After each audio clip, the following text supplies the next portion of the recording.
Hello guys, I welcome you all to our very own station of Technomath 24/7, and this is our another video of Indian economics where we are going to end our chapter infrastructure, and today in this video we are discussing about the health infrastructure.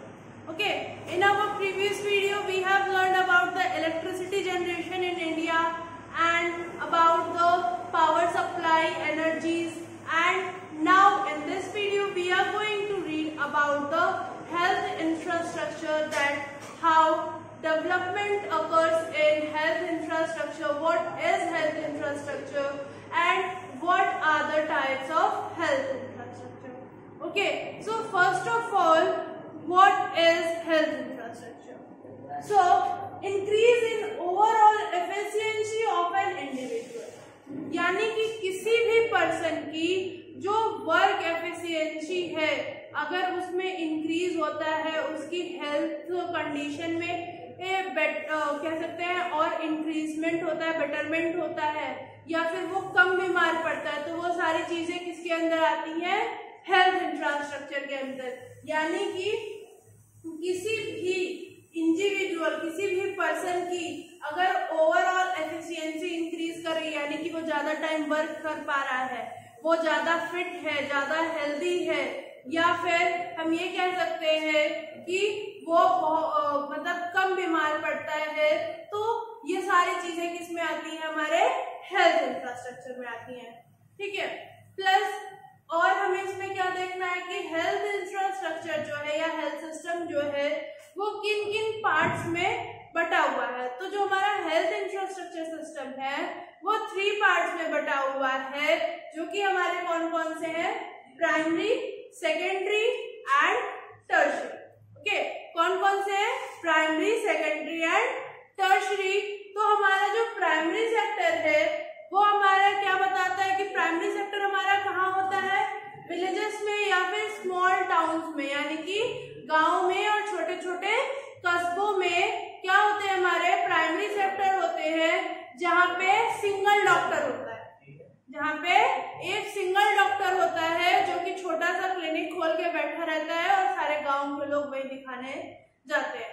अब problem क्या आती है कि यहाँ पे बड़ी surgeries या अगर आपको कोई बड़ी प्रॉब्लम हो गई है तो उसका इलाज नहीं हो सकता। यहाँ पे कौन से चेकअप हो सकते हैं? सिर्फ जैसे सर्दी, जुकाम, बुखार या फिर कोई भी वायरल इन्फेक्शंस जो हुए, उसके लिए हम सिंगल डॉक्टर के पास जाके दवाइयाँ ले सकते हैं। ठीक, तो ये था हमारा primary sector of health infrastructure, जो कि कहाँ होता है? हमारे विलेजेस में और स्मॉल टाउन्स में होता है। यहाँ पे सिंगल डॉक्टर होता है और हम नॉर्मल बुखार, सर्दी, जुकाम इन सब की दवाई यहाँ पे ले सकते हैं। यहाँ पे कोई बड़े ऑपरेशन या सर्जरीज वगैरह नहीं हो सकती। फिर हमारा आता है सेकेंडरी सेक्टर। ठीक है, फिर हमारा क्या आता है? Secondary sector. तो सेकेंडरी सेक्टर में हमारा क्या होता है? सेकेंडरी सेक्टर हमारा जो होता है वो डिस्ट्रिक्ट्स और बड़े बड़े टाउन्स में होता है, मतलब या तो डिस्ट्रिक्ट्स में होता है या फिर बड़े बड़े टाउन्स में, जिलों में और बड़े बड़े कस्बों में होता है। और ये जो होता है हमारा यहाँ पे सब हो सकते हैं, यानी कि यहाँ पे सर्जरीज, एक्सरे और हमारा ईसीजी या फिर जो अल्ट्रासाउंड जैसे बड़े बड़े जो चेकअप्स होते हैं वो सारे यहाँ पे पॉसिबल होते हैं। और हमारा जो भी कोई अगर प्रॉब्लम अगर होती है रिलेटेड टू हार्ट और एनीथिंग, तो हम यहाँ पे सर्जरीज अपनी करवा सकते हैं। बट ये भी क्या होते हैं? हमारे बहुत ज्यादा डेवलप नहीं होते यहाँ पे। जैसे हम अगर कह सकते हैं कि प्राइमरी सेक्टर जो था हमारा, यहाँ पे कोई भी मशीनरी नहीं थी। फिर हम सेकेंडरी सेक्टर में जब आए तो यहाँ पे छोटी छोटी मशीनरी जैसे 5 लाख 10 लाख तक की जो हमारा ईसीजी, सर्जरी और सारी चीजों में काम आए, वो मशीनरीज आई। ठीक है, फिर हम आ गए नेक्स्ट पे, जो कि हमारा था टर्शियरी सेक्टर। फिर हम आते हैं टर्शियरी सेक्टर पे। तो टर्शियरी सेक्टर जो हमारा था, इसमें क्या था? Advance level of equipment. Advance level of equipment यानी कि बहुत बड़े बड़े इक्विपमेंट्स, लगभग 5 करोड़ तक के या 1 करोड़ तक के लंबे लंबे बड़े बड़े इक्विपमेंट, जो कि बहुत ही बड़े सर्जरीज में, जैसे अगर हार्ट ट्रांसप्लांट कराना है या फिर हमें अगर रिलेटेड जैसे ब्रेन ट्यूमर है या फिर कैंसर है, इन सब से रिलेटेड जो बड़े बड़े ट्रीटमेंट होते हैं वो कहाँ होते हैं, in advance level of equipments की हेल्प से। और हमारा जो टर्शियरी सेक्टर है उसमें हमारा कौन सा हॉस्पिटल आता है, उसमें हमारा आता है एम्स, उसमें हमारा आता है एम्स। सो एम्स का फुल फॉर्म क्या होता है, एम्स का फुल फॉर्म होता है हमारा advance India institute of medical science या all India institute of medical science.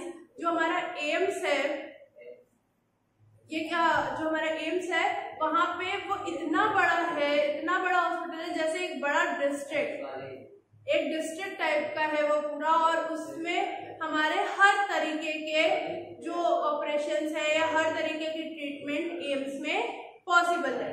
ठीक है, तो ये था हमारा सेक्टर्स ऑफ हेल्थ इंफ्रास्ट्रक्चर या हेल्थ सिस्टम, जो कि हमारा था प्राइमरी, सेकेंडरी एंड टर्शरी, कि इसमें हमारी जो ट्रीटमेंट्स है वो किस अकॉर्डिंग होती है, कैसे कैसे ये डिवाइडेड है। अब हम ये देखेंगे कि हमारा जो डेवलपमेंट है, यानी कि इंफ्रास्ट्रक्चर में कैसे कैसे डेवलपमेंट हुआ, क्या क्या डेवलपमेंट हुए। तो सबसे पहला तो हमारा हुआ decline in death rate. Death rate जो हमारी थी वो क्या हो गई, डिक्लाइन हो गई। डेथ रेट हमारी जो थी वो कम हो गई। कैसे कम हो गई, 1951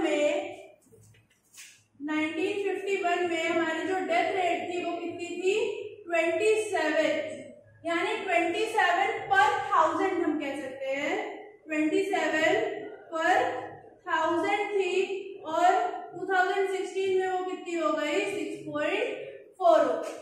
ठीक, यानी कि जब 1951 में हमारी जो हेल्थ इंफ्रास्ट्रक्चर का सिस्टम था, उस टाइम पे जो हमारी डेथ रेट थी वो कितनी थी, डेथ रेट हमारी थी 27 पीपल्स पर 1000। यानी कि अगर हम एक रूम में 27 लोगों को रखते हैं और जब हम उसको दोबारा चेक करने जाएंगे तो उसमें से 27 लोग डेथ कर चुके होंगे। ठीक है, फिर हमारा नेक्स्ट जो था 2016 में वो डिक्रीज हो गया, कितना हो गया, 6.4। तो अब हम ये कहेंगे कि 6.4 कैसे, अब क्या 6 लोग मरेंगे और एक पर्सन आधा मरेगा, नहीं, वो तो पॉसिबल नहीं है। सो हमारा ये पर 1000 पे, लेकिन अगर हम इसको पर 10,000 कर दे तो यानी कि 64 लोग पर 10,000 पे 64 लोग डेथ कर जाते थे।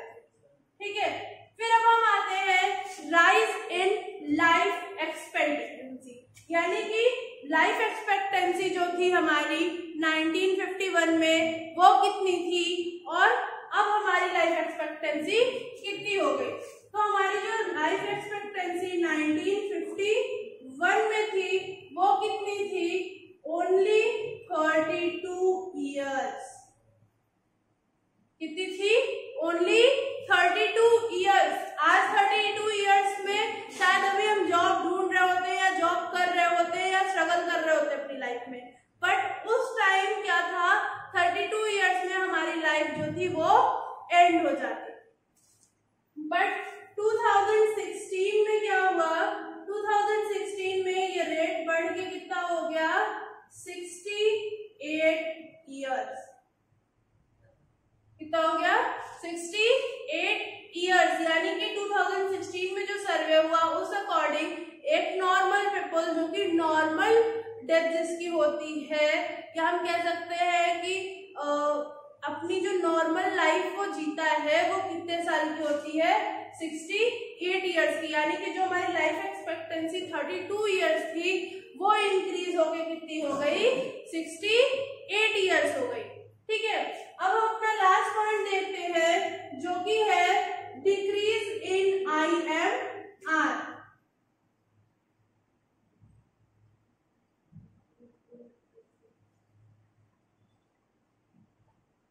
डिक्रीज इन IMR मतलब इन्फेंट मोर्टेलिटी रेट।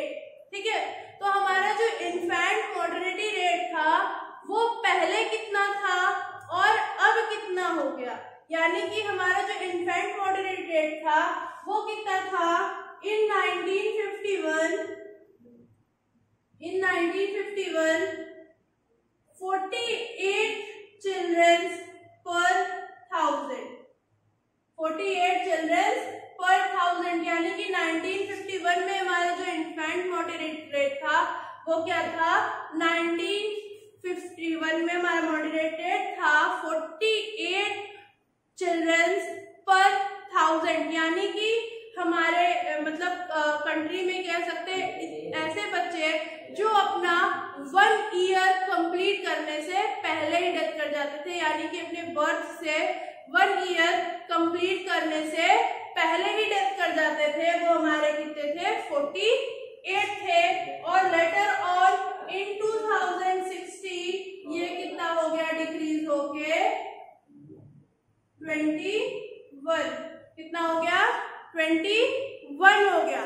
ठीक है, तो यानी कि हमारा ये जो था डेवलपमेंट था हेल्थ सेक्टर का कि जो हमारी डेथ रेट थी वो भी कम हो गई, लाइफ एक्सपेक्टेंसी बढ़ गई, प्लस IMR भी डिक्रीज कर गया। क्योंकि हम ये कह सकते हैं कि हमारी जैसे कोई अगर डेवलप्ड इकोनॉमी है, अगर हमारी कोई डेवलप्ड इकोनॉमी है फर्स्ट स्टेज पे, जब ये अंडर डेवलप्ड है तो डेथ रेट और IMR रेट दोनों क्या होता है हाई होता है, सॉरी डेथ रेट और बर्थ रेट दोनों हाई होता है।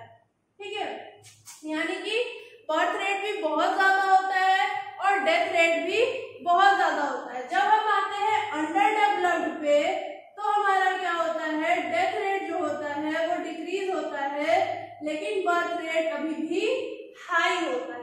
यानी कि डेथ रेट तो कम होना चालू हो जाता है इंफ्रास्ट्रक्चर की वजह से, बट बर्थ रेट अभी भी बहुत हाई होता है। और जब हम आते हैं अपने थर्ड, यानी कि जब हम एक डेवलप्ड इकोनॉमी बन जाते हैं तो हमारा डेथ रेट और बर्थ रेट दोनों क्या होता है डिक्रीज हो जाता है, दोनों कम हो जाता है। यानी कि अंडर डेवलप्ड जब थे तो दोनों हाई था, जब हम डेवलपिंग हुए तो हमारा डेथ रेट कम हो गया, बर्थ रेट अभी भी हाई था, और जब हम एक डेवलप्ड नेशन हो गए तो क्या हो गया हमारी डेथ रेट और बर्थ रेट दोनों ही डिक्रीज कर गई। ठीक है, तो ये था हमारा total topic of health infrastructure, जिसमें हमने देखा कि उसके क्या क्या टाइप्स होते हैं, किस किस पार्ट में हमारा हेल्थ इंफ्रास्ट्रक्चर बटा हुआ है, क्या क्या डेवलपमेंट हुई हमारी हेल्थ इंफ्रास्ट्रक्चर में। ठीक है, अब हमारा ये चैप्टर जो है यही एंड होता है। अब हम मिलेंगे अपने नेक्स्ट चैप्टर में जो कि है environmental and sustainable development. So till then keep watching and thanks.